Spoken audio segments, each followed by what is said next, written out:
Yo, yo, yo. Welcome to the NS9 Postgame show powered by Primanti Brothers. I'm your host, Anthony DiNardo. With me, we got Jim. Jim, no sandwiches today. Sorry, everybody. No sandwiches. No sandwiches. And another game where the bats just were quiet. And you felt like today could have been a day to do it once you saw who the Brewers were sending out there. But 2 runs, and they all came on one swing of the bat.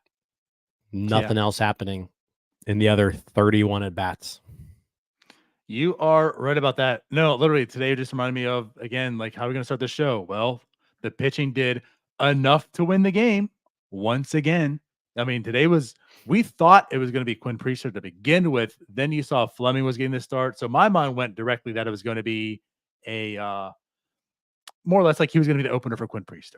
And they announced it was going to be a straight bullpen game. And that made me a little bit nervous here. But again, what we're talking about, the pitching they did enough to keep this team in the game and win it.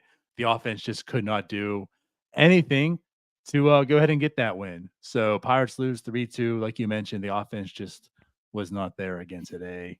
It's been the story for some time. Yeah, I mean it was kind of the same thing. We're now on, what is this, 9 games in a row, basically, where the Pirates offense has just been non-existent. They were able to win game 1 of this series. You know, they broke through for 4 runs. But outside that, they haven't been able to squeak by more than 2 runs in a game. And it's frustrating because you mentioned the pitching, right? Like the pitching was shaky today. Like they Fleming, Ortiz, Contreras, Stratton, it was a bullpen game. It was shaky. Like none of those guys looked particularly sharp, but all in all, Ortiz gives up an earned run. Fleming gives up 2 unearned runs. The pitching did fine. They did more than enough to win this game, and the offense again just struggling. And 0 for 4 with runners in scoring position. They never even really got anybody in scoring position. Again, like no one driving the ball outside of that one swing from Bryan Reynolds. Luckily, there was somebody on base. Otherwise, that would have been the only run of the game. Right. 100%. The one thing was, like, the past few games, it looked like it was coming together. The offense, like statistically and by runs, it wasn't there. But the offense, to me, just looked better than it did the week before. And today, it just seemed like it just went right back to where it was. I mean, 8 strikeouts, that's not terrible. Like, we'll say that 8 strikeouts isn't terrible. But this team's problem is just they don't hit the ball particularly well. The biggest proponents of that is either pop up to the catcher or ground ball to the pitcher, Rowdy Tellez, and, ground out to third base, Henry Davis. And it seemed as if, for the most part, like that just continued today. That's again, like that's part of the team problem is, I mean, again, they don't put the ball over the fence enough. Yes, finally another home run today by Bryan Reynolds, but that's his 3rd on the year. You would expect him to have more than that. And it seems like everyone else just putting the ball on the ground or popping up, just not good contact being made. Yeah, I'm not going to say a bad thing about Bryan Reynolds. He had another good game today. He went 1 for 3 with a walk, a homer. He's got a 126 weighted runs created plus on the year. OPS hovering right around 800. He's the only guy on this team right now who's like consistently playing pretty well. I mean, 126 weighted runs created plus. He's having a better season so far than his typical career. Like he's playing better than he would typically. So he's doing great. And again, he that home run he hit today, got all of it. Nice swing. He's putting together good at bats. He's walking a lot. He's not striking out. honestly, this is some of the best Bryan Reynolds play I've seen, just like consistently. We've seen him get like really, really hot, but he just seems like he's in a really good spot right now. He's really comfortable, and he's just super consistent, night in and night out. So, but that's it. That's it right now. Everybody else going through some struggles. I mean, up and down the lineup, Brian Hayes 0 for 4, Jack Sawinski 1 for 4. He did get a double tonight. Edward Olivares 0 for 4, Triolo 0 for 3. Davis 1 for 3 with the big double play. O'Neal Cruz 1 for 4. Tellez 0 for I mean, it's just up and down the lineup. Just these guys aren't driving the ball. Brian Hayes and Henry Davis, I'm going to kind of pick on the two of them for a little bit. Between the two of them, they've got 177 plate appearances this year, 0 home runs. Yeah. And those are two guys, like you expected Hayes to, like Hayes isn't a home run guy, but you expect to get some power out of him, especially after what we saw last year. Henry Davis is somebody who you expected to get power out of, and you're getting nothing from either of those two guys when it comes to actually producing offense. Hayes is getting on base at a decent clip, but that's it. He's not really doing anything else right. And then Rowdy Tellez, just a disaster so far of a season he's having. He gives up. He makes the error today. Without the Rowdy Tellez error, the Pirates don't even give up a run. Like the Pirates win 2-0 today without a Rowdy Tellez error. He's popping up at least half the time. He's been pathetic. He's been pathetic. Isn't just an easy way to put it. 505 OPS. Wait, no, 605. 605 OPS right now for Rowdy Tellez. Awful baseball. Who? What? Rowdy doesn't have a 605. 505 OPS. My bad. 505. Right. Yeah. You better, because that's a big difference. We are literally talking about Rowdy Tellez is entering the 400 territory. Yeah, bad. So bad. Right. By the way, I'm noticing something here. We talk about this, the NS9 postgame shows like somewhat dubbed like, the group therapy session. I feel like this is a therapy session for you right now, Jim. You're kind of going off there. You need this vent. So I'm letting you have that floor there. Seems like there's some stuff bottled up. My main venting right now is like Rowdy Tellez has been terrible. He has. And he keeps getting trotted out there in the leadoff spot, and it's not working. Every game, he's 0 for or 1 for every single game. And if he does get a hit, it's a single. The dude has 1 extra base hit on the season. 1 extra base hit on the season. He's your first baseman. You signed this guy because of his power upside potential. That's all I kept hearing. And because he was cheap. But you signed him because, hey, you know what? There's some power in there. The dude hit 35 homers 2 years ago. He has 1 extra base hit in 77 plate appearances. Just pathetic baseball. He's playing terrible defense. Like, I think he's probably playing better defense than we thought, but it's still bad. It's still bad defense. Like, we lost today because Rowdy Tellez gave up an error. I mean, at the end of the day, like, you could say they didn't hit enough, but Rowdy Tellez doesn't make that error, the Pirates win, right? Yeah. I think there's a lot of things that contributed to the loss, but geez, he's been awful. And my dude Henry Davis, who I will defend him to the death, but it's time for Henry Davis to go to AAA.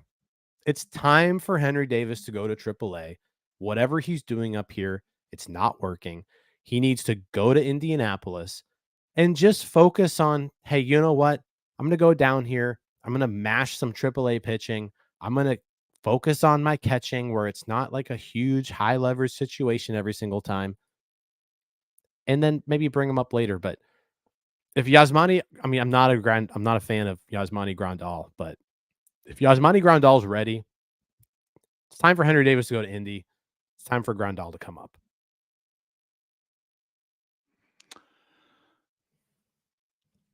I think the postgame show is over. You've covered everything that needed to be said today. I don't have much to add to that. I mean, you're 100% correct. And like with the Rowdy Tellez thing, it's 4 hits in the last 38 plate appearances. And I don't know what the exact number is. It's got to be like right around 20% strikeout rate to go to what you're saying. Like, it's not like he's striking out. It's not like Rowdy Tellez is walking up there hacking away and striking out. He's making contact. It's just he can't make good contact. And as you're saying, and we're seeing pop-ups right and left, or just a weak dribbler that can't even reach the grass. It's all in the infield. So this is the guy that you chose, right? You had a choice. He was a choice. You chose to sign Rowdy Tellez as your first baseman. And of all the signings, I felt we talked about this. Of all the signings, we liked them all in the vacuum. You know, we said what we said. The Rowdy one was the only one that we felt like we kind of had a little bit of issue with. And this is why. Now, granted, it is April 24th. Okay. Like if I'm going to try to be as rational as I can, it is April 24th, right?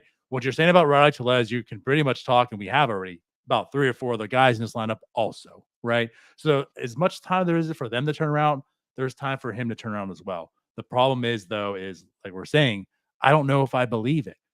And the guys that you want and need to see turn around, like your O'Neill Cruzes, your Henry Davises, your Trollos, like those are your prospects. You know, those are your prospects loosely. Those are your homegrown talents. Those are the guys that you're developing, you're bringing here, whatever.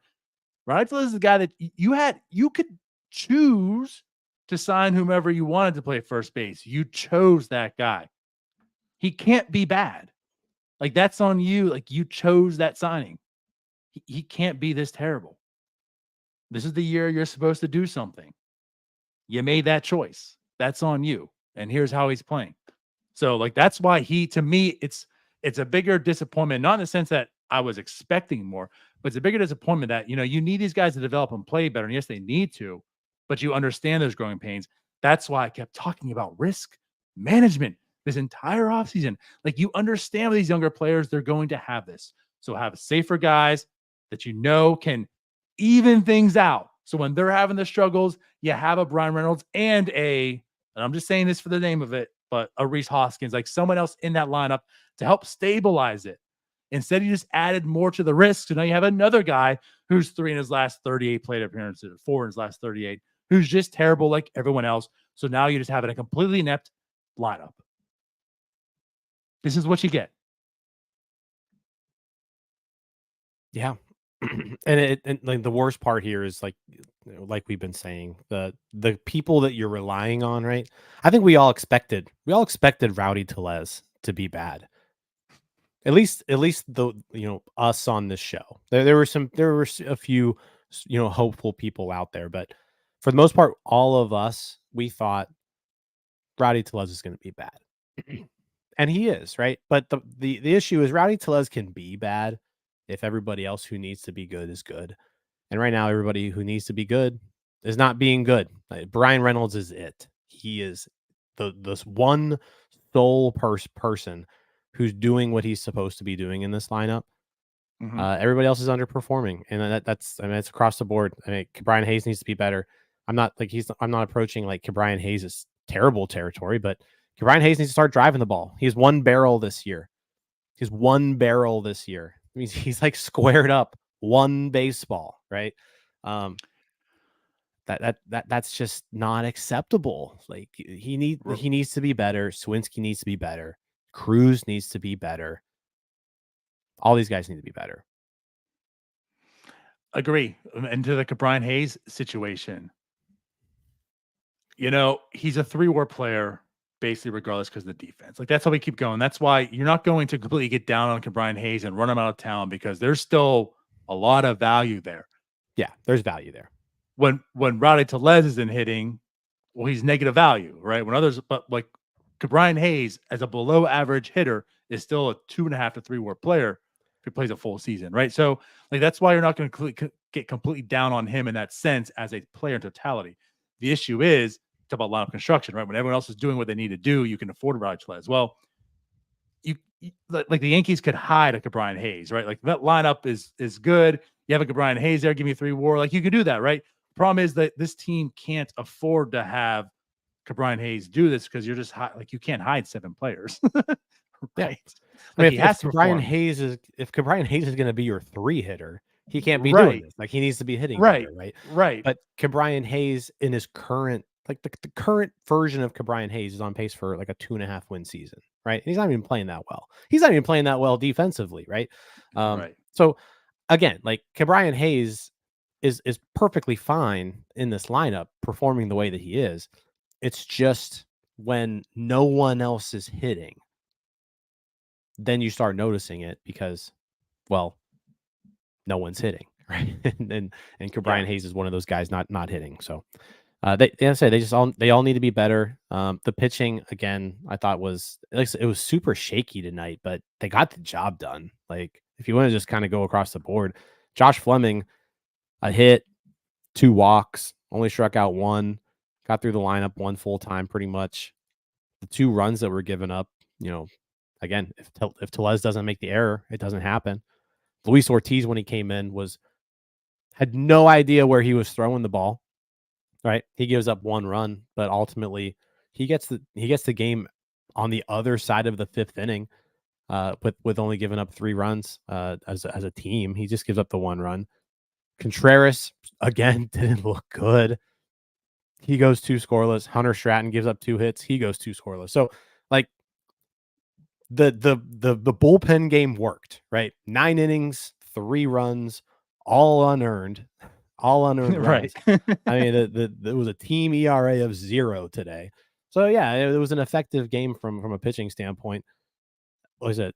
They didn't look great doing it, but they pitched well enough to win. It was just the offense, just nothing. And Bryce Wilson was the Brewers starting pitcher today. I think that's the That's most what frustrating part, right? Like yes. we all know Bryce Wilson, and we all know the kind of performances that Bryce Wilson is capable of putting up. And outside the Bryan Reynolds homer, no one did anything against him. Nothing. They did nothing. Remember the big joke? Which really wasn't a joke. I mean, honestly, when everyone's like, "Oh, hammer the over," it's going to be Quinn Priester and Bryce Wilson. Hammer the over. Now, granted, Quinn Priester didn't pitch, right? But like, yeah, 3-2, 5 total runs in this game, and a Bryce Wilson start. And he started looking shaky. He has been effective for the Brewers, but that's also as a reliever. He's actually getting a full start. Like he went 4.1 innings today. You gotta get to Bryce Wilson. You have to. Like this is the game you gotta win. Now, granted, they won 2. Like they're not gonna lose a series. It is baseball, but you can't be this bad. You can't. This offense is struggling. Again, they've looked better the past few games. This is the one where it's like, all right, Bryce Wilson's there. Let's capitalize. Let's do it. And they looked worse. I felt like they looked worse than they had like in the past 3 games. So yeah, they just weren't able to capitalize it. And you talk about the pitching, and like in this comment here, I just want to bring up, like we say Ortiz got the job done. Questions, he got the job done. It didn't look good. No, he wasn't good. It was terrible.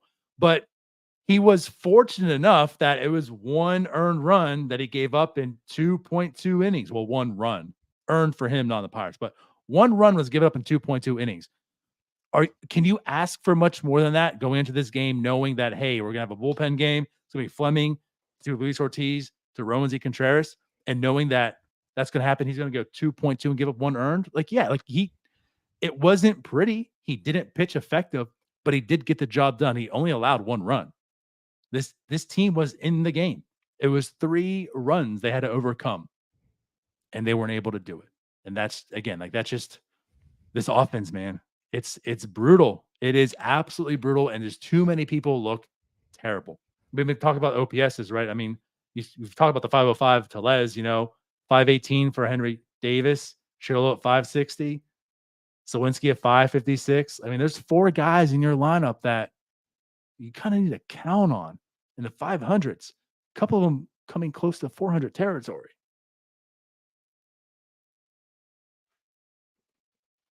Yeah.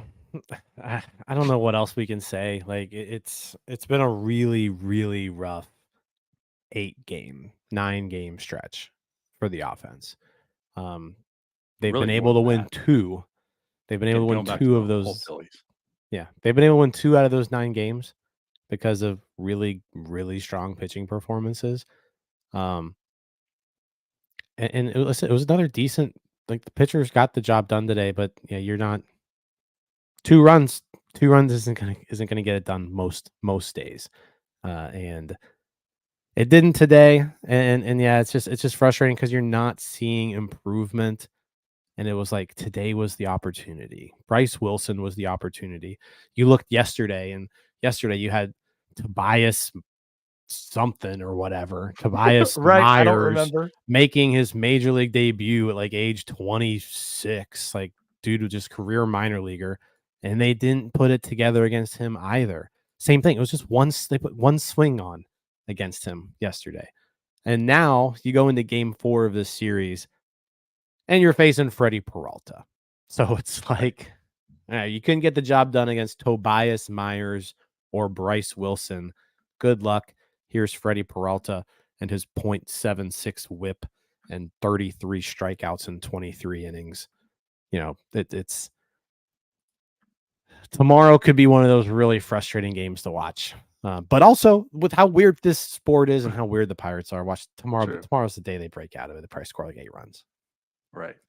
But we mentioned on Starbucks, for everything that you like about Jared Jones right now, that's what Freddie Peralta is doing. Like, he right now is their version of Jared Jones. So that's this team's facing right now. They are going to face Jared Jones on the mound tomorrow. That just, again, we know the sports, like you mentioned, it can go whatever way, but that just sounds like a recipe for disaster. I'm not doing the post game tomorrow, and I feel pretty good that I'm not right now. So good luck, Jim. I'm not doing the post game tomorrow. Oh, it's not you? Okay, well, whoever it is. Day game, Cody and Ryan. Oh, that's tomorrow. right. That's right. Day game crew. Yep. Yes. But at any rate, 3-2, there were gifted opportunities to stay in this game because the pitching wasn't that great, by Ortiz and Contreras. And you did mention it earlier just by mentioning, but we didn't talk about it. That play, Triolo, the heads up play, throwing it to home, getting it out there, that was big. That was a good heads up. If there's a positive, let's talk about that just a little bit, because that helped Rowansie as well. I'll say that. That was some of the opportunities that were afforded by the pitching to keep them in the game, even though they weren't that effective. Guy on the corners, right? Rowansie throws a terrible pitch up high. Henry Davis throws a strike to second. Triolo just starts running up on it, catches it right back to home, gets the guy out at home plate. That was a huge play there, perfectly executed. Yeah, Pirates were the only team in Major League Baseball going into today who had not caught a runner stealing. They were 0 for 20 in that category going into today. And today they catch 2 base runners stealing. So they're now, instead of 0 for 20, they're now 2 for 22, DiNardo. So, there it is. Which, Moving you know on what? That puts them all the way up to the 27th best team in baseball at throwing runners out. So let's go. There we go. Moving on up. Yeah, it's been terrible, but there you go. So I think we hit our quota on positivity. Check. Anything else we want to talk about for the game? Nah, not really. It was a bad game. You expect to do better off of Bryce Wilson. That's the frustrating part. And the Brewers we didn't talk about the 9th inning. The Brewers tried. They tried their hardest to let the Pirates win this game. Back-to-back errors. 2 errors in the 9th inning committed by the Milwaukee Brewers, and the Pirates were not able to capitalize. When you make 2 errors in the 9th inning with a 1-run lead, I can't imagine too many teams keep that 1-run lead. But yeah, the Brewers were somehow able to cling on to that today. Triolo lined out with the 2 runners on, and then McCutchen ended the game striking out. So, but not looking. Just no, at least he was swinging. It's true. Jack Swinski struck out looking earlier in the inning. That was on 3 pitches. On 3 pitches. Yeah. Well, I guess then with that said, we must go. So everyone, no sandwiches. Sorry. Tomorrow, Freddie Peralta faces Mitch Keller We'll see how it goes. But again, as we mentioned, like the Pirates aren't going to lose the series, so there's that. They did win the first two. It's still very competitive NL Central. Like when you remove the Cardinals, it's still very competitive. I know the Pirates are in fourth, but they're all right there. So things are still interesting. It's not where you want to see the Pirates right now. I know there's a lot of frustration, but they're still in the thick of it for as much as it goes on April 24th. So, Yeah, with I that mean, said, even if they lose tomorrow, they're still 500. yep. So we'll get out of here. Appreciate you all for watching as always. Any last words, Jim? No, let's get out of here. Cotton candy sucks. Hey, you all. Thank you for watching. I know we try to provide the most entertaining content that we can, and we'd love to spread it to as many people as possible. So I know it doesn't seem like a lot, but if you could take the 5 seconds to like this video and subscribe to the page, it helps out so much more than you know. Thank you, and let's go Bucks.